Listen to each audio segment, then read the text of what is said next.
بسم اللہ الرحمن الرحیم۔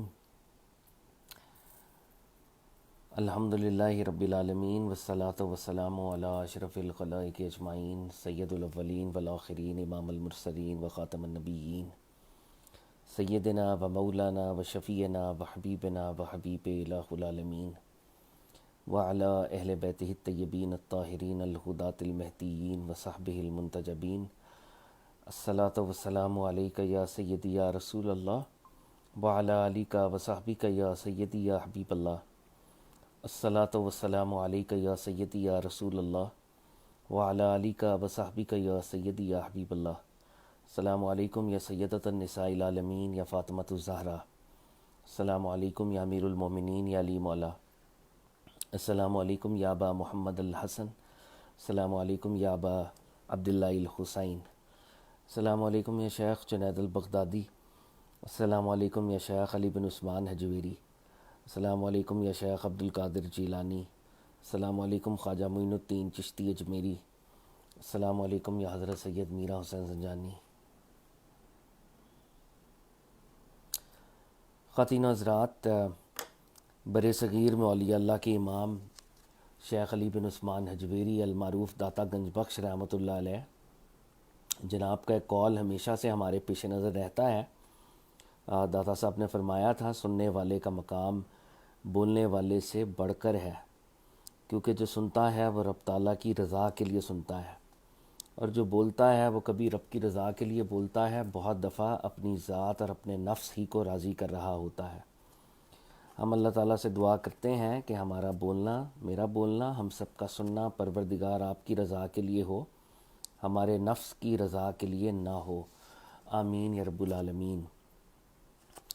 اللہ تعالیٰ کے فضل و کرم سے پچھلے کچھ عرصے سے ہم the reconstruction of religious thought in Islam Allama Iqbal کے ان لیکچرز کو پڑھنے کی کوشش کر رہے ہیں، اور اس میں کوئی شک نہیں ہے کہ پچھلے چند سو سالوں میں امت مسلمہ نے علامہ محمد اقبال جیسی پرسنالٹی، ان جیسا دماغ پیدا نہیں کیا، اور علامہ ہی کا شعر جو کہ شاید زبان زد عام ہے، لیکن علامہ خود اس شعر کے اور اس ٹریبیوٹ کے مستحق ہیں کہ ہزاروں سال نرگس اپنی بے نوری پہ روتی ہے، بڑی مشکل سے ہوتا ہے چمن میں دیدہ ور پیدا۔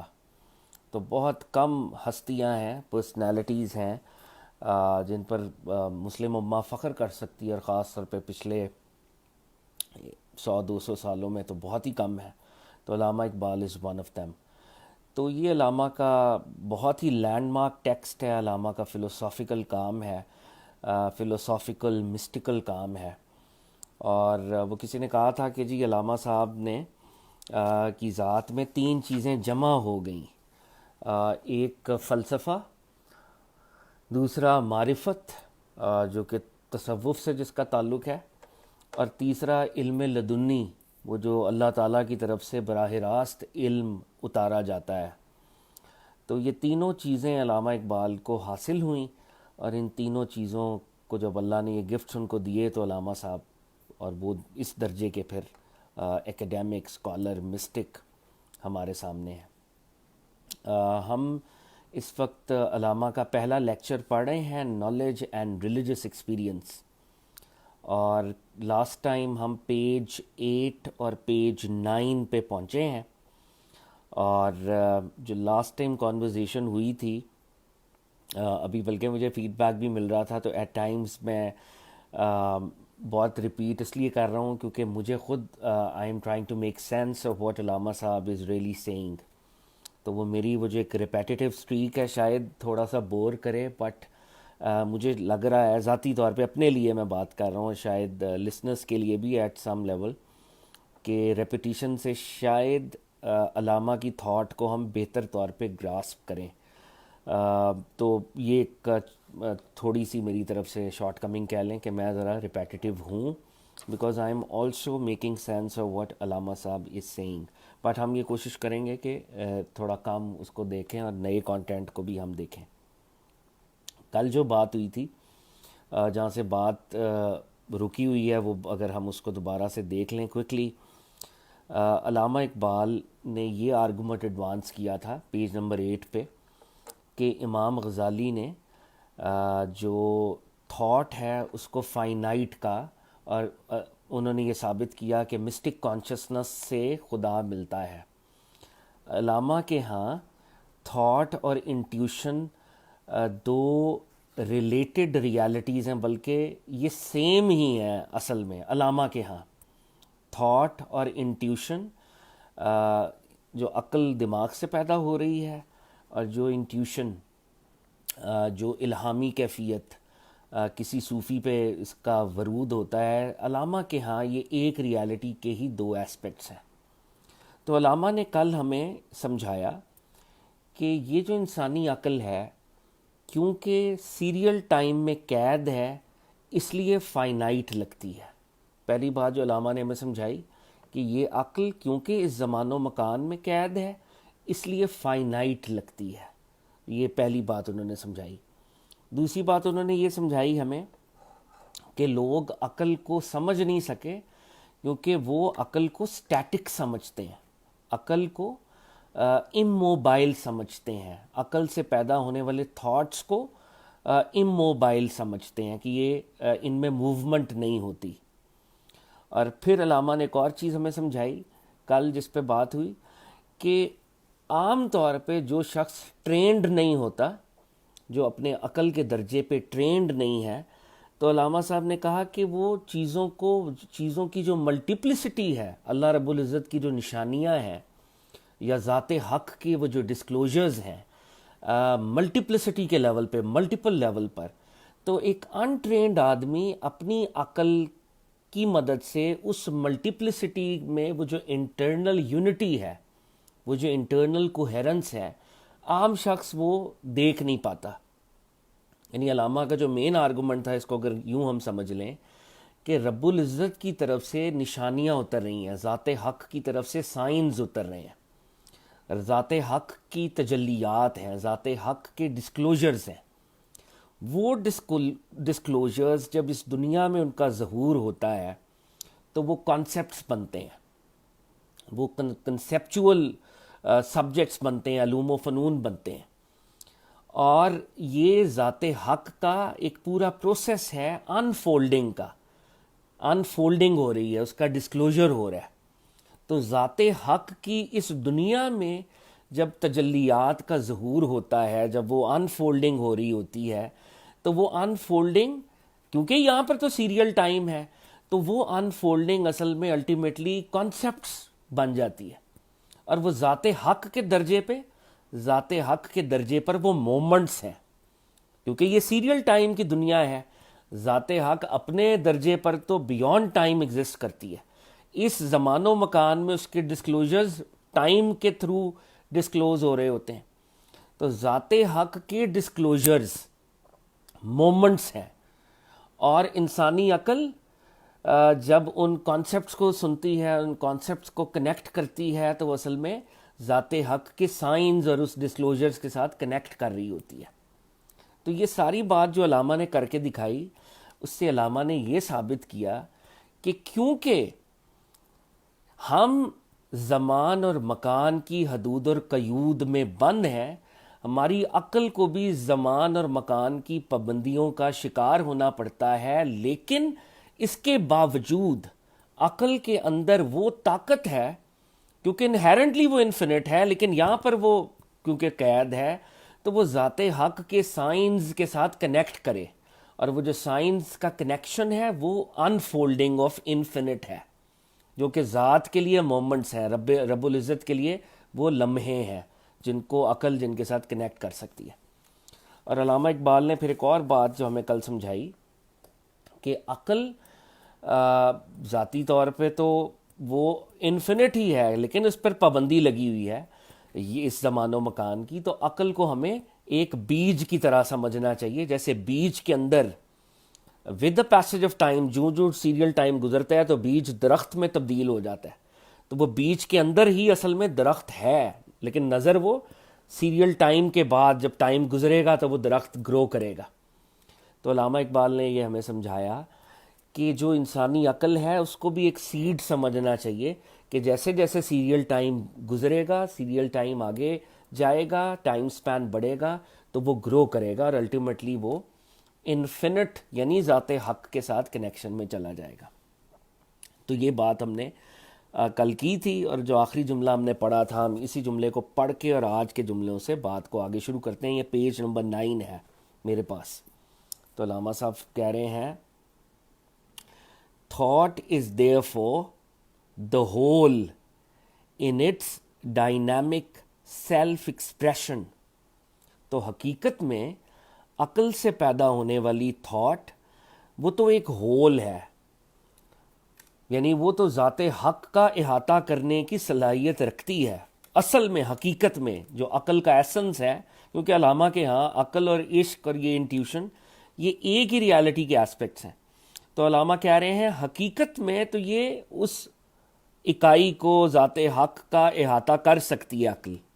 But appearing to the temporal vision, ہم لوگ اس دنیا میں موجود ہیں, ٹائم کی پابندی کے ساتھ ہیں, تو ہمارا ویژن ہے ٹیمپرل, اٹرنل نہیں ہے.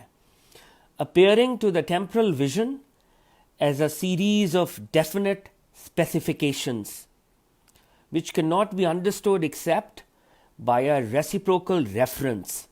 تو کیونکہ ہمارا ویژن ٹیمپرل ہے, ہمیں عقل سے پیدا ہونے والے تھاٹس ایک ڈیفینٹ اسپیسیفیکیشنز چنکس کے لیول پہ مل رہے ہیں, اور ہم ان چنکس کو سیپریٹ علیحدہ علیحدہ سمجھ رہے ہیں.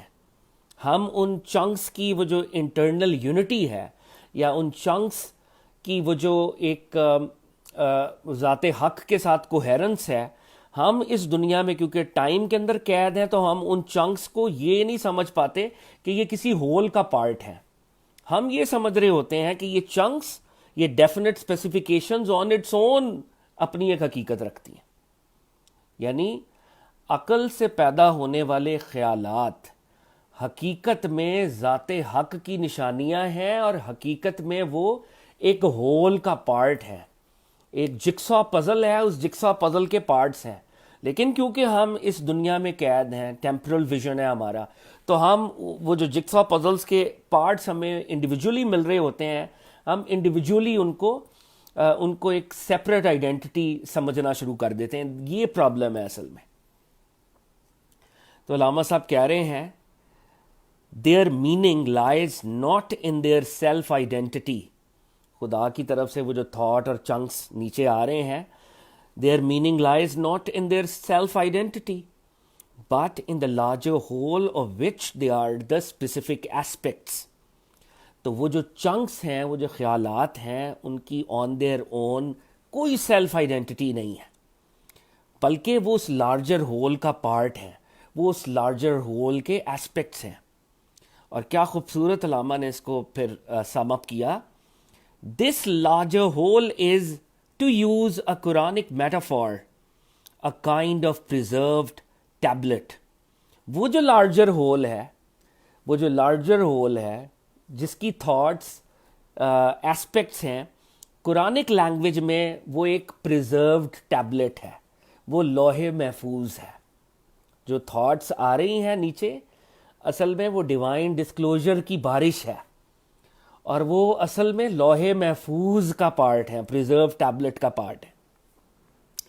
So to use a Quranic metaphor, a kind of preserved tablet which holds up the entire undetermined possibilities of knowledge as a present reality. تو اس preserved tablet کے اندر کیا ہے؟ وہ سارے امکانات, وہ ساری possibilities جو ہونا ہے فیوچر میں, وہ سب کچھ وہ اس کے اندر موجود ہے. The entire which holds up the entire undetermined possibilities of knowledge as a present reality. تو وہاں پر ٹائم لیسنس ہے نا, وہ ایک اٹرنل ناؤ کا فنکشن ہے. اٹرنل ناؤ, وہ جو لوح محفوظ جہاں پر موجود ہے, وہاں پہ تو پاسٹ پریزنٹ فیوچر ہے ہی نہیں. تو وہ اٹرنل ناؤ میں وہ ٹیبلٹ پڑی ہوئی ہے, اور اس اٹرنل ناؤ کے اندر وہ ساری possibilities as a present reality وہاں پر موجود ہیں.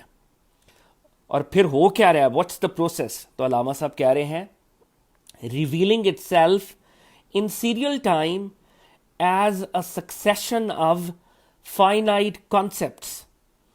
تو ہو کیا رہا ہے کہ اب وہ جو پریزرو ٹیبلٹ ہے اس کے اندر وہ ساری پاسبلٹیز پڑی ہوئی ہیں، اور وہ پاسبلٹیز سیریل ٹائم میں سکسیشن کے ساتھ سٹیپ بائی سٹیپ وہ as finite concepts, as limited concepts وہ اپنا ظہور کرتی رہتی ہیں. appearing to reach a unity which is already present in them. اور الٹیمیٹلی کیا ہوتا ہے کہ وہ تھاٹس جب ٹائم کے ساتھ یا وہ ڈسکلوجرز یا وہ سائنز، علامہ صاحب یہ دونوں ورڈز پہلے بھی استعمال کرتے ہیں، تو وہ جب ٹائم کے ساتھ ڈسکلوز ہوتا رہتا ہے تو الٹیمیٹلی ایک کوہیرنس سامنے آتی ہے، ایک پیٹرن سامنے آتا ہے. اور بنیادی طور پہ یہ جو پیٹرن ہے، یہ جو کوہیرنس ہے، یہ ہم جیسے بے عقلوں کو نہیں یہ پیٹرن ملے گا، یہ تو انہیں کو ملے گا جو کہ عقل اور عشق اور الہام اور ان سب کو وہ ایک لائن میں دیکھ سکتے ہیں. یہ علامہ ہنٹ کر رہے ہیں یہاں پہ یہ بات بھی. تو اب یہ اگر ہم پورا پیرا ایک دفعہ دیکھ لیں کہ علامہ کی بات کیسے شروع کی انہوں نے. علامہ نے ہمیں یہ بتایا کہ جو تھاٹس ہیں وہ چنکس میں آتی ہیں، ہم ان چنکس کو ان کو انڈیویجول سیلف آئیڈینٹی ان کو دے دیتے ہیں. اصل میں وہ سیلف آئیڈینٹی نہیں رکھتی، وہ اسپیسیفک ایسپیکٹس ہیں اس لارجر ہول آف نالج کی جو کہ لوح محفوظ میں ہے. لوح محفوظ میں ہر چیز پریزنٹ میں ہے، اور وہ اس سیریل ٹائم میں ریویل ہوتی ہے سکسیشن میں سٹیپ بائی سٹیپ. اور کیونکہ یہ سیریل ٹائم کا ایک فنکشن ہے تو اب یہاں پہ انفینٹی ہو نہیں سکتی، تو فائنائٹ کانسیپٹس ہی ہوں گے. اور یہ فائنائٹ کانسیپٹ جب سیریل ٹائم کا سائیکل چلتا رہتا ہے تو الٹیمیٹلی ایک یونٹی ہی بن جاتی ہے، ایک پیٹرن ہی بن جاتا ہے الٹیمیٹلی. تو یہاں پہ علامہ صاحب پھر اپنی جو فائنل باتیں وہ کریں گے اس آرگومنٹ کے اوپر. It is in fact the presence of the total infinite in the movement of knowledge that makes finite thinking possible. تو علامہ صاحب کہہ رہے ہیں کہ حقیقت میں تھاٹس کے اندر ایک چھپا ہوا انفینٹی کا کمپوننٹ ہوتا ہے. اگر وہ انفینٹی کا کمپوننٹ نہ ہو تو ہم فائنائٹ تھنکنگ کر ہی نہیں سکتے. یعنی ہم تھنکنگ کر رہے ہیں کانسیپٹس، اور کانسیپٹس کیا ہیں؟ جیسے ایک سیڑھی ہے، لیڈر ہے. تو جب ہم ایک رنگ آف لیڈر پہ پہنچتے ہیں ہم سوچ رہے ہیں، اور کیونکہ نالج یا تھاٹس انہیرنٹلی انفینٹ ہیں تو ہمارے پاس یہ پاسبلٹی ہے کہ وہ کانسیپٹ بیس بنے اور ہم اگلے کانسیپٹ پہ چلے جائیں، پھر اس سے اگلے کانسیپٹ میں چلے جائیں. تو علامہ کہہ رہے ہیں تھاٹ کیونکہ اصل میں اسینشلی انفینٹ ہے اور وہ انفینٹ کی طرف جانا چاہتی ہے، تو اگر وہ انفینٹ نہ ہو تو فائنائٹ تھنکنگ نہیں ہو سکتی. فائنائٹ تھنکنگ بھی اسی لیے ہم کر پاتے ہیں کیونکہ چیزیں اصل میں اسینشلی انفینٹ ہیں. جب میں ڈیموکریسی کے بارے میں سوچ رہا ہوں تو ساتھ ہی میں ایک دم اسٹیٹ کے بارے میں سوچ رہا ہوں. جب میں اسٹیٹ کے بارے میں سوچ رہا ہوں تو ایک دم میں اکانومی کے بارے میں سوچ رہا ہوں. یہ فائنائٹ کانسیپٹس ہیں، مگر ان کے اندر چھپی ہوئی انفینٹی ہے جو مجھے پش کر رہی ہے کہ میں آگے بڑھوں. تو جو فائنائٹ کانسیپٹس میں جتنا ڈیٹیل میں ڈیپتھ میں جائے گا وہ اتنا زیادہ وہ انفینٹی کی طرف بڑھ جائے گا. یعنی جیسے علامہ کا پہلا آرگومنٹ تھا جو انہوں نے کل بھی ہم پڑھے تھے کہ تھاٹ اسینشلی سٹیٹک نہیں ہے. ہمارے لوگوں سے غلطی یہ ہوئی کہ انہوں نے تھاٹ کو سٹیٹک سمجھ لیا. تھاٹ اسینشلی ڈائنامک ہے، اور سیریل ٹائم کے ساتھ اس کے ریلیشن شپ کو نہیں سمجھا. تو علامہ اقبال کہہ رہے ہیں it is in fact the presence of the total infinite in the movement of knowledge that makes finite thinking possible. Both Kant and Ghazali fail to see this thought. اور جیسے علامہ صاحب نے کل بھی ہم نے پڑھا، پرسوں بھی پڑھا، کہ کانٹ اور غزالی یہ بات یہ فراموش کر گئے کہ تھاٹ اصل میں تو ڈائنامک ہوتی ہے اور اس کے اندر انفینٹی کا کمپوننٹ ہے. Both Kant and Ghazali fail to see this idea that in the very act of knowledge thought passes beyond its own finitude. تو غزالی اور کانٹ یہ بھول گئے کہ سوچنے کے پروسیس میں انسان حقیقت میں اپنے تھاٹ کے فینیٹیوڈ کی باؤنڈریز کو توڑ کے آگے بڑھتا ہے. اگر وہ اس بات کو سمجھ لیتے کانٹ اپنی جو اس کی کریٹیک آف پیور ریزن والی کتاب ہے، اور امام غزالی جہاں پہ مسٹک کانشسنس کی بات کر رہے ہیں، اگر وہ یہ سمجھ لیتے، علامہ صاحب کہہ رہے ہیں کہ تھاٹ یا تھنکنگ کا پروسیس اصل میں فینیٹیوڈ کو بریک کرتا ہے، آپ فینیٹیوڈ سے آگے بڑھتے ہیں، بریک ہوتی ہیں باؤنڈریز، اگر اس بات کو سمجھ لیا جاتا تو پھر یہ بات بھی سمجھ آ جاتی کہ تھاٹ کا اور انٹیوشن کا آپس میں لنک کیا ہے۔ علامہ صاحب کہہ رہے ہیں the finitudes of nature are reciprocally exclusive۔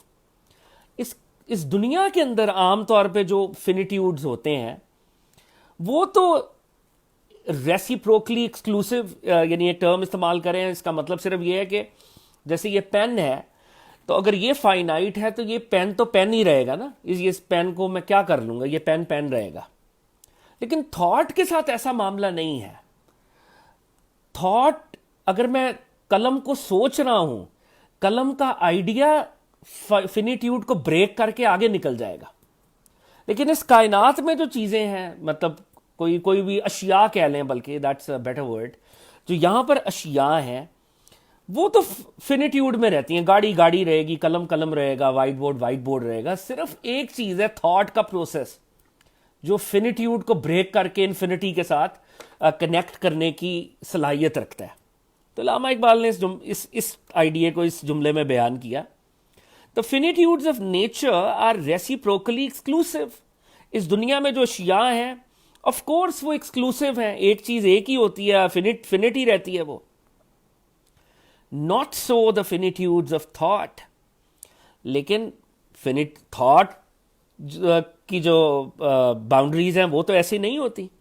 Not so the finitudes of thought which is in its essential nature incapable of limitation and cannot remain imprisoned in the narrow circuit of its own individuality۔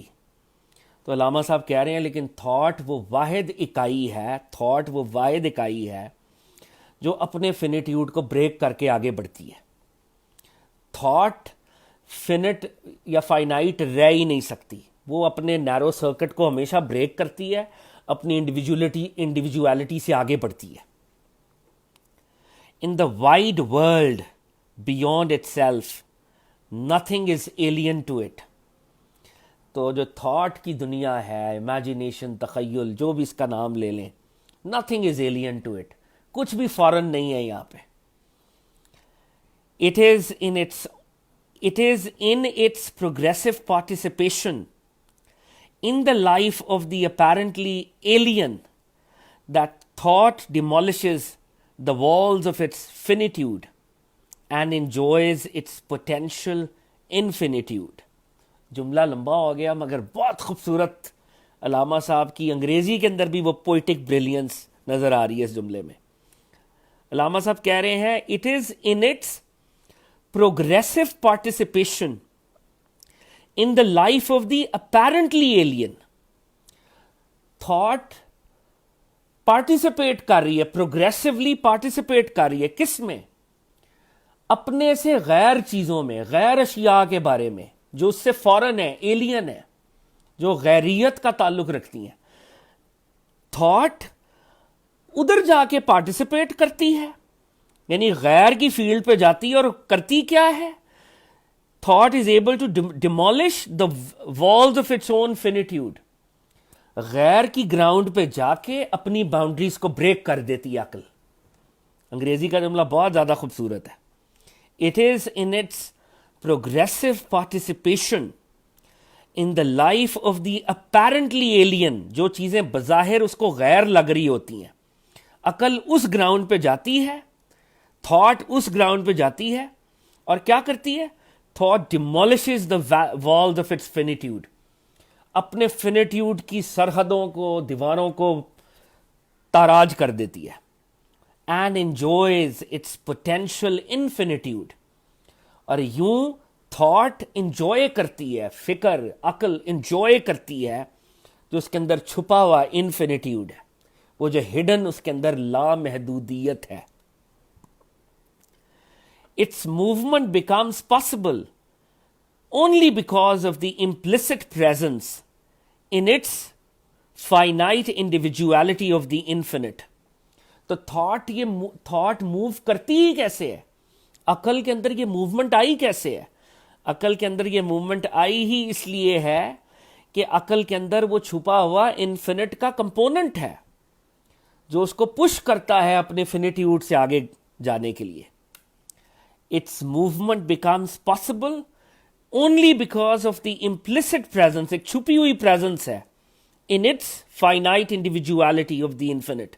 اس کی محدود انڈیویجوالٹی کے اندر، شناخت کے اندر یا حیثیت کے اندر چھپا ہوا انفینٹ ہے، چھپا ہوا لامحدود کا ایک پورا ایسپیکٹ ہے. which keeps alive within it the flame of aspiration.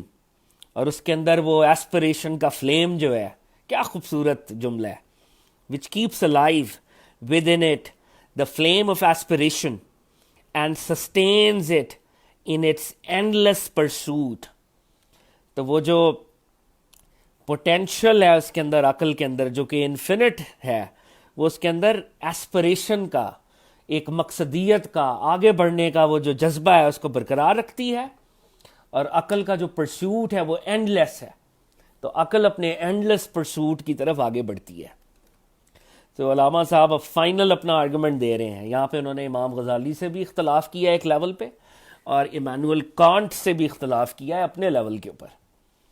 It is thus a mistake to regard thought as inconclusive. تو یہ تو ایک بہت ہی فاش غلطی ہوتی کہ ہم تھاٹ کو انکنکلوسو کہہ دیں، عقل کو انکنکلوسو کہہ دیں.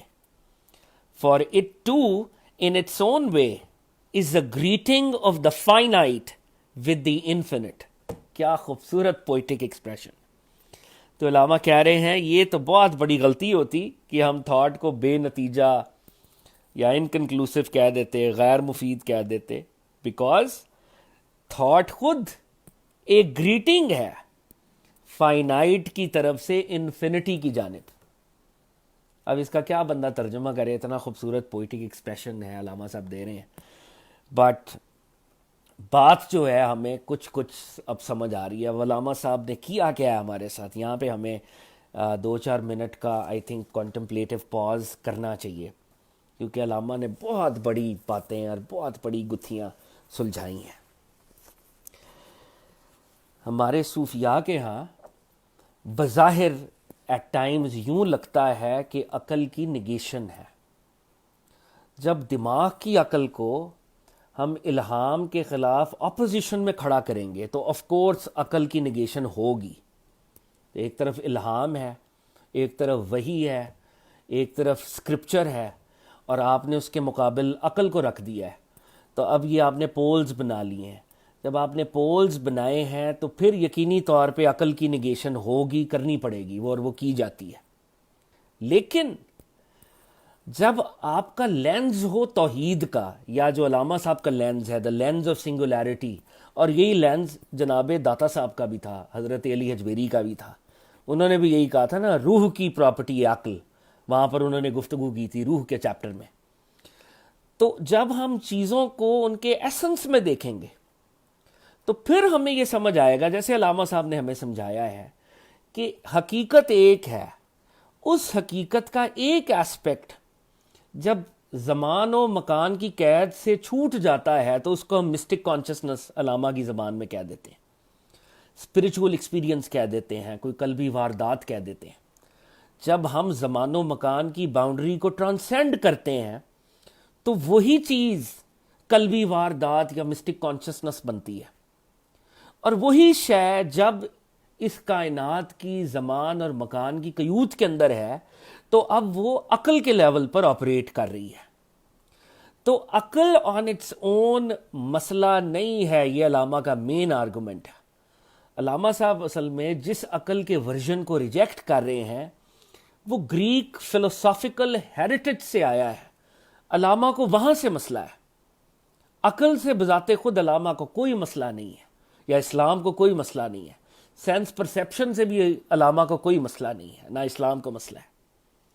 اور یہاں پہ علامہ نے اب یہ جو کر کے دکھایا ہے، عقل کا اور تھاٹ کا ایسا باریک ڈیفنس میرے علم میں نہیں ہے، ہم تو خیر بہت ہی ادنا سے طلبہ ہیں، we are no scholars of Allama Iqbal, مگر یہ وہ بات ہے جس کو مین سٹریم بتانا چاہیے، لوگوں کو پھیلانا چاہیے، کس باریک درجے پہ علامہ نے بات کی ہے کہ تھاٹ سیریل ٹائم میں آ کے لمیٹڈ لگتی ہے. کل جیسے انہوں نے بات کی، پھر انہوں نے اور بھی چیزیں ایک دو بتائیں کہ کیونکہ انسانی عقل، انٹرینڈ مائنڈ جب عقل کا استعمال کر رہا ہے تو وہ ریزیمبلنسز کو دیکھ رہا ہوتا ہے، جو اس کو چیزیں کانٹرڈکشنز لگ رہی ہوتی ہیں وہ ان کو کانٹرڈکشن سمجھ کے چھوڑ دیتا ہے. اصل میں تو وہ جس کو کانٹرڈکشن کہہ رہا ہے اصل میں تو وہ بھی ایک لارجر ہول کا پارٹ ہے، وہ کانٹرڈکشنز نہیں ہے، وہ سمجھ نہیں پا رہا اصل میں.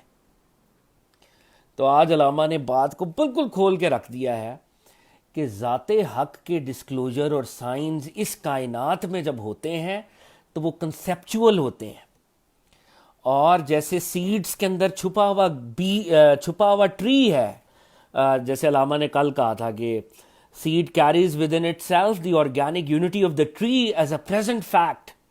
بالکل اسی طرح وہ جو نالج ہے وہ خدا کے ہاں ایک لوح محفوظ میں موجود ہے، ایک پریزنٹ ریالٹی ہے، وہ اس دنیا میں سکسیشن کے ساتھ، سیریل ٹائم کے ساتھ اترے گا، اور وہ کانسیپٹس کے لیول پر اترے گا، اور وہ کانسیپٹس سیریل ٹائم کے ساتھ جب آپ کو ملتے رہیں گے تو الٹیمیٹلی ایک پیٹرن، کوہیرنٹ پیٹرن بنے گا. یعنی وہ کانٹرڈکشنز نہیں ہے اصل میں، وہ ایک پیٹرن بنے گا الٹیمیٹلی. اور پھر علامہ نے کہا کہ یہ جو غزالی سے اور کانٹ سے غلطی ہوئی کہ تھاٹ کو وہ فائنائٹ سمجھ رہے تھے. تھاٹ اصل میں اسینشلی فائنائٹ نہیں ہے، تھاٹ تو اصل میں اسینشلی انفینٹ ہے، اور جو تھاٹ کی موومنٹ ہے اس کے اندر، اس پروسیس میں ہم دیکھ رہے ہیں، تھنکنگ کے پروسیس میں ہم دیکھ رہے ہیں کہ تھاٹ کی والز کو بریک کر کے تھاٹ آگے گزرتی ہے. جو چیزیں اس کو ایلین لگتی ہیں وہ اس فیلڈ میں جا کے وہ آگے بڑھتی ہے اور پھر آگے بڑھتی ہے.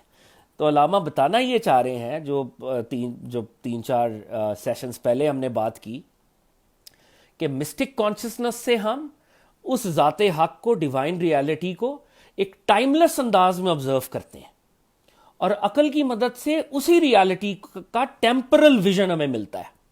اور علامہ نے تب کہا تھا کہ ٹیمپرل ویژن اور اٹرنل ویژن دونوں ضروری ہیں میوچول ریجوینیشن کے لیے. یہ علامہ کا اپنا ورڈ ہے، they both are needed for mutual rejuvenation. اور یہاں پہ علامہ نے اس ساری بات کو کیسے ختم کیا: it is a mistake to regard thought as inconclusive, for it too in its own way is a greeting of the finite with the infinite. تو یہ تو خود ایک گریٹنگ ہے فائنائٹ کی انفینٹ کے ساتھ. تو یہ بات علامہ نے یہاں پر ختم کر دی. اب علامہ نے جگانا ہے. ابھی علامہ کا لیکچر فارملی شروع نہیں ہوا، وہ ہوگا. تو اب علامہ ایک ڈفرنٹ لیول کے اوپر بات کر رہے ہیں. تھاٹ کا انہوں نے ڈیفینس کیا، ریزن کا انہوں نے ایک ڈیفینس کیا، جو غلطیاں خطائیں تھیں وہ بھی ہمیں بتا دی. اب علامہ صاحب کچھ اور باتیں کر رہے ہیں، اور یہ ہم سب کے لیے بھی بڑی امپورٹنٹ ہے. علامہ صاحب کہہ رہے ہیں during the last 500 years religious thought in Islam has been practically stationary. تو علامہ صاحب کے دور تک 500 سال، ہمارے دور تک 600 سال ہو گئے. تو علامہ کہہ رہے ہیں ریلیجس تھاٹ تو موو ہی نہیں کی. اچھا، ادھر ایک اور آرگومنٹ تھا نا، ادھر آرگومنٹ ایک مسٹیکل لیول کا بھی آرگومنٹ تھا کہ تھاٹ موو کرتی ہے. اب اسی آرگومنٹ کو سوشیولوجیکل کانٹیکسٹ میں لے آئے کہ مسلمانوں کی حالات زار دیکھیں آپ، 500 سال سے سٹیگنیشن ہے. سائنس، ٹیکنالوجی میں، فلسفی میں، تصوف میں، ہر لیول پر ٹکے ہی ٹکے ہے، موومنٹ ہوئی ہی نہیں.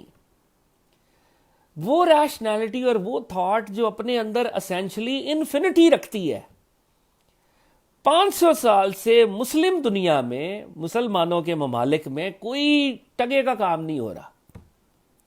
During the last 500 years religious thought in Islam has been practically stationary. There was a time when European thought received inspiration from the world of Islam. اور ایک وہ وقت بھی گزرا ہے جب یورپ کو اسلام سے اور مسلمانوں سے لائٹ ملی تھی. اور یہ پورا اگر آپ ہسٹری میں دیکھیں، جو مسلم اسپین تھا، اندلس جسے کہتے ہیں، وہ بنیادی طور کے اوپر ایک کراس روڈز بنا، اور وہاں سے مسلمان سیریا کے اندر، بغداد کے اندر اس دور کا جو گریک ہیریٹیج تھا اس کو ٹرانسلیٹ کر رہے تھے، سائنس کو ٹرانسلیٹ کر رہے تھے، اس کو ایڈ آن کر رہے تھے، محنت کر رہے تھے. وہ سارا مٹیریل جو ہے وہ اسپین پہنچا، اور اسپین سے واپس یورپ پہنچا. تو مسلمانوں نے رومن امپائر پہ جب قبضہ کیا تو 300-400-500 سال اس ورثے کو ڈیولپ کیا، اور اس کو ڈیولپ کر کے اسپین کے تھرو واپس یورپ گیا، جو پھر ہمارے انلائٹنمنٹ کی موومنٹ ہے، یا اس سے پہلے رینیسانس کی موومنٹ ہے. یہ سارا اس میں مسلم اسپین کا کردار ہے. تو اب یہ باتیں آج ہم کریں تو بڑی حیران کن لگتی ہیں. ویسے علامہ کا ایک شعر بھی ہے، مگر وہ علم کے موتی کتابیں اپنے آبا کی، جو دیکھیں ان کو یورپ میں تو دل ہوتا ہے سی پارا. کہ وہ علم کے موتی جو ہمارے بڑوں کی کتابیں تھیں اب یورپ کے پاس ہیں. جب میں یورپ جا کے ان کو دیکھتا ہوں تو میرا دل درد سے ٹوٹ جاتا ہے، پاش پاش ہو جاتا ہے. سی پارا، اس کے کئی پارے ہو جاتے ہیں، پارا پارا ہو جاتا ہے میرا دل. کہ مجھے اتنا درد ہوتا ہے جب میں Oxford, Cambridge, Harvard, Princeton, George town کی یونیورسٹیز کے اندر اپنے ہمارے مسلمانوں کا کام دیکھ رہا ہوں، اور مسلمانوں کی جامعۃ الازہر سو رہی ہے، مسلمانوں کی پنجاب یونیورسٹی سو رہی ہے، گورنمنٹ کالج، جو بھی جتنے بھی ABC. تو علامہ کہہ رہے ہیں there was a time when European thought received inspiration from the world of Islam. The most remarkable phenomenon of modern history, however, is the enormous rapidity with which the world of Islam is spiritually moving towards the West. تو علامہ اقبال کہہ رہے ہیں لیکن اب کیا ہو رہا ہے، اور یہ جو علامہ کی دور کی اور آج بھی یہی ہے کہ ماڈرن ہسٹری کا جو اب فنامنن ہے وہ یہ ہے کہ لوگ یورپ کی طرف اور ویسٹ کی طرف موو کر رہے ہیں، اور اسپرچولی بھی موو کر رہے ہیں. علامہ کہہ رہے ہیں there is nothing wrong in this movement. یعنی ویسے بظاہر اس موومنٹ میں کوئی مسئلہ نہیں ہے. For European culture on its intellectual side is only a further development of some of the most important phases of the culture of Islam. تو علامہ کہہ رہے ہیں کہ ویسے دیکھا جائے تو یورپین کلچر، اور یہاں پہ انٹلیکچول کلچر کی بات ہو رہی ہے، ان کا وہ جو ابھی علامہ خود بھی اس کو کہیں گے. تو بہرحال وہ جو انٹلیکچول کلچر ہے اگر آپ اس سے جڑ رہے ہیں تو یہ کوئی مسئلہ نہیں ہے، کیونکہ وہ جو ان کا انٹلیکچول کلچر ہے وہ تو مسلم کلچر ہی کی ایکسٹینشن ہے. یہ چیزیں تو یہیں سے گئی ہوئی ہیں، بغداد سے، کرتبہ سے، یہ چیزیں گئی تو ادھر سے ہی ہیں. یورپین کلچر کھڑا تو اسی کے اوپر ہی ہے. There is nothing wrong in this movement, for European culture on its intellectual side is only a further development of some of the most important phases of the culture of Islam. Our only fear is that the dazzling exterior of European culture may arrest our movement, and we may fail to reach the true inwardness of that culture. تو علامہ کہہ رہے ہیں مسئلہ Europe سے استفادہ کرنے میں ہمیں کوئی مسئلہ نہیں ہے. ہمیں تو کہا گیا ہے بھئی علم حاصل کرو، مومن علم مومن کی گمشدہ متاع، اس سے کوئی مسئلہ نہیں ہے. ہمیں مسئلہ کہاں پر ہے؟ ہمیں our only fear is that the dazzling exterior of European culture. اب یہ جو یورپین کلچر کا ایکسٹیریئر ہے، وہ ایکسٹیریئر تو اس کے اندر پرابلمز ہیں، پھر ہر لیول کے اوپر پرابلمز ہیں. جو یورپین کلچر کا ایکسٹیریئر ہے، مطلب مائنر چیزوں سے لے کے اور میجر چیزوں تک، وہ چیزیں، وہ ایلیمنٹس تو مسلمانوں کی اسپریچویلٹی سے، مسلمانوں کے مذہب سے کانٹرڈکٹ کرتی ہیں. بہت سی ایسی چیزیں ہیں، میں ان کا اب نام بھی نہیں لینا چاہتا، بٹ وی آل نو دس.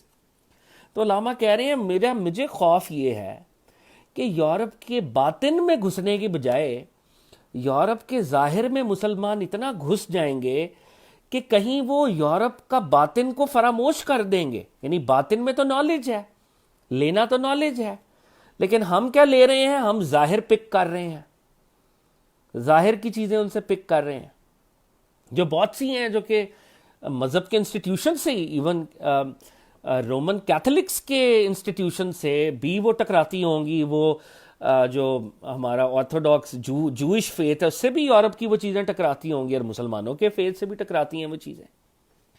تو علامہ کہہ رہے ہیں مسئلہ یہ ہے کہ انٹیریئر کی طرف ہم نے فوکس کرنا نہیں ہے، اور ڈازلنگ ایکسٹیریئر کی طرف ہم نے فوکس کرنا ہے جس سے ہم ریالٹی سے یا نالج سے دور ہو جائیں گے. اور علامہ صاحب کہتے ہیں during all the centuries of our intellectual stupor, Europe has been seriously thinking on the great problems in which the philosophers and scientists of Islam were so keenly interested. تو کہہ رہے ہیں کہ جب ہم سو رہے تھے we were taking a nap, تو یورپ اس وقت ان پرابلمس کو ایڈریس کر رہا تھا جو کبھی مسلمان فلسفی اور مسلمان سائنسدان جن کے پر غور و خوض کیا کرتے تھے. Since the Middle Ages, when the schools of Muslim theology were completed, infinite advance has taken place in the domain of human thought and experience. تو علامہ کہہ رہے ہیں مڈل ایجز سے آنورڈس جب مسلمانوں کے تھیولوجی کے گروپس جو ہیں مسلمانوں کے تھیولوجیکل، اب یہ تھیولوجی ایک براڈ ٹرم ہے اور اس کو ہم مطلب علم الکلام بھی کہہ سکتے ہیں، عقائد کا علم بھی کہہ سکتے ہیں، اور ایٹ ٹائمز تھیولوجی ایک بلینکٹ ٹرم بھی ہوتی ہے. جو بھی تھنکنگ ہو رہی ہو اس ساری تھنکنگ کو بھی ہم تھیولوجی ہی کے ہیڈ میں دیکھ لیتے ہیں. تو مسلمانوں کے ہاں ہوا کیا، کچھ ڈیولپمنٹ ہم نے فقہ کے لیول پہ کی. ہم نے کہا جی امام ابو حنیفہ، امام مالک، امام شافعی، امام احمد بن حنبل اور ان کے جو ٹیچر تھے امام جعفر صادق، تو اب یہ 5 لوگوں کے بعد چھٹا بندہ فقہ کے اوپر تحقیق نہ کرے. مثال دے رہا ہوں ایک، اور یہ بھی کوئی اپروکسیمیٹڈ اگزامپل ہے، لوگوں نے کام کیا ہے، مگر 6 بندوں نے فقہ کے اوپر کام کیا. اب ہم نے کہا کہ ان 6 کے علاوہ 7واں بندہ فقہ پہ کام نہ کرے، اب انہی کو ہم نے بیس بنا کے کام کرنا ہے. اسی طرح ہم نے علم العقیدہ بنایا، اس میں 2-3 گروپ سامنے آ گئے. ایک معتزلائٹس تھے، پھر اشعرائٹس آئے، داتا صاحب نے بھی اپنی کتاب میں ان کا تذکرہ کیا ہے، ماتریدیز آئے. ہم نے کہا جی جو بات ماتریدیز نے کہہ دی، جو بات اشعریز نے کہہ دی یا معتزلاز نے کہہ دی، ان کے علاوہ اور کوئی بات نہ ہو. اسی طرح ہمارے پاس کچھ فلاسفرز آئے، الکندی صاحب آ گئے، الفارابی آ گئے، اس کے بعد ابن سینا آ گئے، اس کے بعد بڑا فلاسفر ابن رشد آ گیا یا امام غزالی آ گئے. ہم نے کہا یہ 5 بندے ہوں، ان کے علاوہ چھٹا نہ ہو، جو باتیں انہوں نے کی ہیں انہی کے اندر رہیں گے ہم. تو علامہ نوحہ یہ کر رہے ہیں یہاں پہ کہ مڈل ایجز میں جب اسلام کی تھیولوجی، اسلام کی تھنکنگ ہم نے یہ سمجھا اپنے تئیں کہ اب کمپلیٹ ہو گئی ہے، ہم نے مزید نہیں سوچنا، فقہ کے بارے میں مزید نہیں سوچنا، علم الکلام، علم العقیدہ کے بارے میں مزید نہیں سوچنا، اسلامک فلاسفی میں کوئی نیا پیدا نہ ہو جائے اور نہیں آنا چاہیے، 5-6 بس یہی چاہیے ہمیں، اور انہی کے اوپر ہم غور و فکر کرتے رہیں گے. اور ایک لیول پہ ہم اس میں تصوف کو بھی شامل کر لیں. اب بڑا مطلب اگر بڑے صوفیہ جنہوں نے کتابیں لکھی، جنہوں نے سمجھایا، انگلیوں پہ گنے جا سکتے ہیں. تو اب ہم یہ بھی کہہ رہے ہیں کہ کوئی نیا صوفی اکیڈیمک پیدا نہ ہو جائے، بس یہی ہے ہو رہا ہے نا. تو علامہ صاحب کہہ رہے ہیں کہ مڈل ایجز میں جب مسلمانوں نے اپنے تئیں اپنے سوچنے کے اداروں کو کمپلیٹ کر لیا، ویسٹ نے یہ نہیں کہا کہ ہم فنشڈ پروڈکٹ ہیں، ویسٹ سوچتی رہی، نئے سوچ کے ایونیوز وہاں پہ آتے گئے، جس کی وجہ سے وہاں پر انفینٹ ایڈوانس، بہت زیادہ ایڈوانسمنٹ ہو گئی ہے. اور وہ ایڈوانسمنٹ صرف ظاہری لیول پہ نہیں ہے، وہ تھنکنگ کے لیول پہ بھی ہم سے آگے نکل گئے ہیں. علامہ صاحب کے دور میں یہ بات ہو رہی ہے، بہت حد تک آج بھی یہ بات درست ہے. تو علامہ صاحب کہہ رہے ہیں the extension of man's power over nature has given him a new faith and a fresh sense of superiority over the forces that constitute his environment. تو علامہ اقبال کہہ رہے ہیں کہ انسان نے فطرت کے اوپر جو کنٹرول وہ کر رہا ہے، تو انسان کے اندر ایک سینس آف سپیریورٹی بھی آ گئی ہے کہ اس کائنات کا چودھری میں ہی ہوں. اس نے یہ چیز بھی اٹین کر لی ہے. New points of view have been suggested. Old problems have been restated in the light of fresh experience and new problems have arisen. تو علامہ اقبال کہہ رہے ہیں اب یہ جو جس دور میں علامہ صاحب بھی ہیں اور آج بھی یہ بات بہت ریلیونٹ ہے کہ اب نئے زاویہ نگاہ آ گئے ہیں، پرانی پرابلمز کو دوبارہ جو ہے سمجھنے کی کوشش کی جا رہی ہے فریش ایکسپیرینس کی مدد سے، اور آف کورس نئی پرابلمز بھی آ گئی ہیں، نئی چیزیں بھی آ گئی ہیں سامنے. فلاسفی کی بات کریں، ادھر نئی چیزیں آ گئی ہیں بہت سی، کاؤنٹلیس. سائنس اور ٹیکنالوجی کی بات کریں، کاؤنٹلیس نئی چیزیں آ گئی ہیں. تو ہم ایک ایڈوانسمنٹ دیکھ رہے ہیں. It seems as if the intellect of man is outgrowing its own most fundamental categories, time, space and causality. تو علامہ اقبال کہہ رہے ہیں یوں لگ رہا ہے کہ عقل نے جو خود تصورات باندھے تھے، عقل نے جو کیٹیگریز بنائی تھیں، اور جن میں سے سب سے بڑی کیٹیگری ٹائم اور اسپیس اور کوزیلٹی کی تھی، ان کا آپس میں جو تعلق ہے کوزیشن، اور اس کے اپنے فزکس میں اپنے بھی میننگز ہیں بہرحال. تو لگ یوں رہا ہے کہ بات ٹائم اور اسپیس اور یہ جو فنڈامنٹل ہم نے کیٹیگریز بنائی تھی ان سے بھی آگے نکل گئی ہے.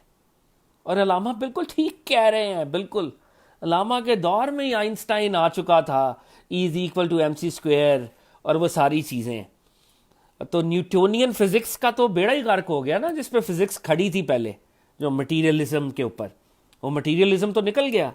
تو علامہ اقبال کہہ رہے ہیں کہ لگ یوں رہا ہے وہ جو فنڈامنٹل کیٹیگریز تھیں اس سے آؤٹ گرو ہو گیا انسان. اور with the advance of scientific thought even our concept of intelligibility is undergoing a change. تو جو انٹیلیجبلٹی کی تھیری تھی وہ بھی ایک چینج اس میں بھی آ گئی ہے. The theory of Einstein has brought a new vision of the universe and suggests new ways of looking at the problems common to both religion and philosophy. تو آئنسٹائن کی جو تھیری ہے E=mc²، theory of relativity, energy کے اوپر جو Einstein بات کر رہے ہیں، تو وہ کہہ رہے ہیں کہ بہت سی ایسی پرابلمس کا سلوشن جن کے پیچھے مذہب بھی ہے، فلسفی بھی ہے، شاید وہ اس روٹ سے مل جائے ہمیں. ایک نیا ویژن آ گیا ہمارے سامنے. تو اب یہ علامہ صاحب جب یہ ساری باتیں کر رہے ہیں، پیچھے بات مسٹیکل ہو رہی تھی کہ تھاٹ سٹیٹک نہیں ہے، تھاٹ ڈائنامک ہے. اور یہاں پر علامہ اقبال نے اسی آرگومنٹ کا سوشیولوجیکل، سماجی پہلو ہمارے سامنے رکھ دیا کہ مسلمان تو سوچ ہی نہیں رہے، مسلمانوں میں تو چیزیں فروزن ہو گئی ہیں، منجمد ہیں، انجماد ہے، اور ویسٹ کتنا آگے نکل گیا ہے. تو یہ علامہ نے ایک نوحہ یہاں پہ پڑھا ہے، مرثیہ پڑھا ہے مسلمانوں کا، اور آج بھی یہی ہے. علامہ اقبال کہہ رہے ہیں no wonder then that the younger generation of Islam in Asia and Africa demand a fresh orientation of their faith. تو وہ مسلمان جو آج او لیولز اور اے لیولز کرے گا، اور علامہ کے دور میں بھی جو کیمبرج جائے گا، جو ایشیا سے جس کا تعلق ہو، یا وہ کوئی برٹش کالونی کا پارٹ ہو، یا ڈچ کالونی کا پارٹ ہو، یا وہ افریقہ میں ہو، تو وہ تو کہے گا نا یار، یہ جو میں کسی کو خدا نخواستہ نیگیٹیولی یا ڈیمین کر کے یہ بات نہیں کہہ رہا، لیکن وہ یہ کہے گا کہ ان عالم کی بات مجھے سمجھ نہیں آ رہی جو مسجد اور ممبر سے مجھے کر رہے ہیں، میں ان کی باتوں کو سمجھ نہیں سکتا، ان کی باتوں سے مجھے وہ سکون، وہ اطمینان نہیں حاصل ہو رہا. اگر اسلام ایک ایسا مذہب ہے جس کا یہ کلیم ہے کہ وہ قیامت تک کے لیے تمام اقوام اور تمام لوگوں کے لیے ہے، انسان کے ہر پہلو کا احاطہ کیے ہوئے ہے، تو میرا جو سوچ کا پہلو ہے، میری scientific thinking, critical thinking, mystical thinking, میری جو ماڈرن فریش نیو بگر پرابلمز ہیں، ان کے جواب کدھر ہیں؟ وہ کدھر؟ مجھے آپ یہ کہہ رہے ہیں کہ جی آپ نماز روزہ کریں، میں کر رہا ہوں، لیکن مجھے اس سے میرے سوالات کا جواب نہیں مل رہا مجھے. تو علامہ کہہ رہے ہیں یہ جو ساری ڈیولپمنٹس ہو رہی ہیں، تو اگر کوئی مسلمان اب یا ینگر جنریشن، اور یہ آج بھی ریلیونٹ ہے، وہ اگر یہ تقاضا کرے کہ بھائی ہمیں نئی چیزیں ہمیں سمجھایا جائے، ہمیں بتایا جائے، تو یہ بات بالکل درست ہے. No wonder then that the younger generation of Islam in Asia and Africa demand a fresh orientation of their faith. And with the reawakening of Islam، اب اسلام اگر تھوڑا سا جاگ رہا ہے، اور علامہ کے دور میں کیونکہ اس وقت ایک سٹرگل بھی جاری تھی مسلمان قومیں اپنے ممالک کو آزاد کرانے کی، تو تھوڑی سی ری اویکننگ بھی تھی. تو with the reawakening of Islam therefore it is necessary to examine in an independent spirit what Europe has thought and how far the conclusions reached by her can help us in the revision and, if necessary, reconstruction of theological thought in Islam.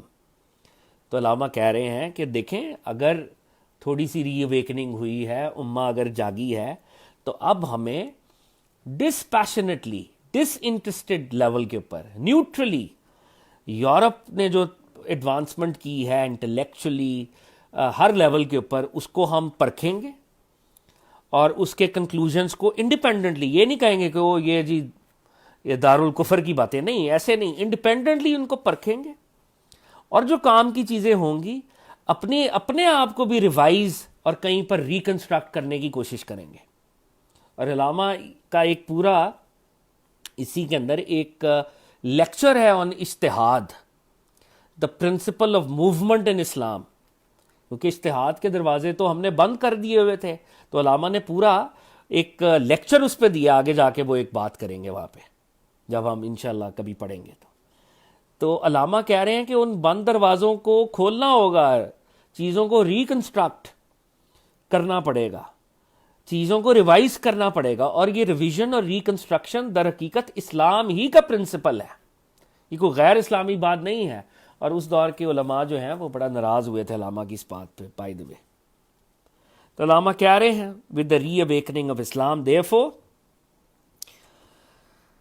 it is necessary to examine in an independent spirit what Europe has thought and how far the conclusions reached by her can help us in the revision and, if necessary, reconstruction of theological thought in Islam.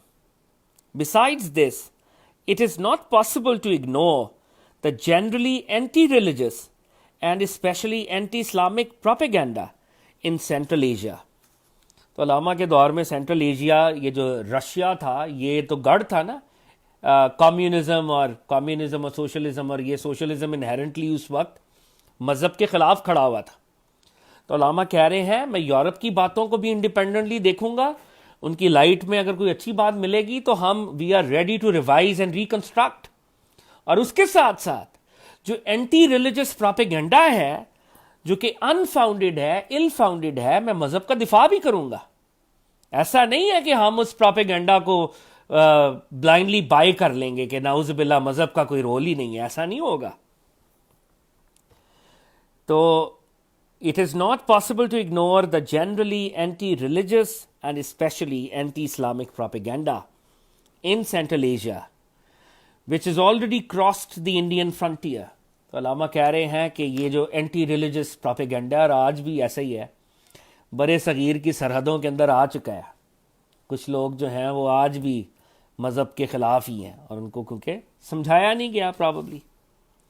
Some of their apostles of this movement are born Muslims. تو بہت سے لوگ ایسے ہیں جو مذہب کے خلاف ہیں، جو پیدا تو مسلمان ہی ہوئے تھے. And one of them, Tawfiq Fitrat, a Turkish poet who died only a short time ago, has gone to the extent of using our great poet thinker Mirza Abdul Qadir Bedal of Akbarabad for the purposes of this movement. تو علامہ اقبال کہہ رہے ہیں کچھ مذہب کے خلاف propaganda کرنے والے مسلمان گھروں میں ہی پیدا ہوئے ہیں، they're born Muslims. اور ان میں سے یہ علامہ اقبال ایک ٹرکش پوئٹ کی بات کر رہے ہیں، توفیق فطرت. توفیق فطرت صاحب جو کہ کچھ عرصہ پہلے ہی علامہ کہہ رہے ہیں ان کا انتقال ہوا، وہ اس مضحکہ خیز ایکسٹینٹ تک گئے ہیں کہ مسلمانوں میں صوفیاء کی روایت میں ایک بہت بڑے صوفی شاعر ہیں، مرزا عبد القادر بیدل، افغانستان سے غالباً ان کا تعلق تھا. تو کہہ رہے ہیں عبد القادر بیدل کی فارسی شاعری کو مذہب کے خلاف پریزنٹ کیا جا رہا ہے. اور یہ آج کل بھی ہوتا ہے نا. بابا بلے شاہ صاحب یہ فرما رہے ہیں، اور بھائی بابا بلے شاہ کو ٹوٹیلٹی میں پڑھو، ٹوٹیلٹی میں آپ پک اینڈ چوز کر کے کانٹیکسٹ کو مائنس کر کے ان کی شاعری کو جب پڑھتے ہو تو آپ کو یہ لگتا ہے کہ بابا بلے شاہ صاحب مذہب کے خلاف تھے. اس سے زیادہ لا علمی اور بے وقوفی نہیں ہو سکتی. تو علامہ صاحب کہہ رہے ہیں کہ یار دیکھیں کہ مرزا عبد القادر بیدل جیسا انسان، اس درجے کی پرسنالٹی، اس کی شاعری کو اپنی 2 نمبر مذہب کے پروپیگنڈا، مذہب کے خلاف پروپیگنڈا کے لیے استعمال کیا جا رہا ہے، یہاں تک معاملہ آ گیا ہوا ہے۔ تو علامہ صاحب کہہ رہے ہیں surely it is high time to look at the essentials of Islam, وقت آ گیا ہے کہ ہم اسلام کی اسینشلز کو دیکھیں۔ In these lectures, I propose to undertake a philosophical discussion of some of the basic ideas of Islam, in the hope that this may at least be helpful towards a proper understanding of the meaning of Islam as a message to humanity. تو علامہ اقبال کہہ رہے ہیں ان خطبات میں اسلام کی philosophical discussion کروں گا، اور میں امید کرتا ہوں کہ لوگوں کو پراپر انڈرسٹینڈنگ اور دین کے معنی ان کو ملے۔ Also with a view to give a kind of ground outline for further discussion. اور میرے یہ خطبات ایک آؤٹ لائن بنائیں گے کہ فیوچر کی جنریشن جب آئیں تو ان کو بیس بنائیں اور آگے چلیں۔ It will act as a ground outline، ایک foundation. I propose in this preliminary lecture to consider the character of knowledge and religious experience. تو اس preliminary lecture میں اسلام کے حوالے سے نالج کا کیریکٹر کیا ہے اور مذہبی روحانی تجربہ کیا ہے، میں اس پر بات کروں گا۔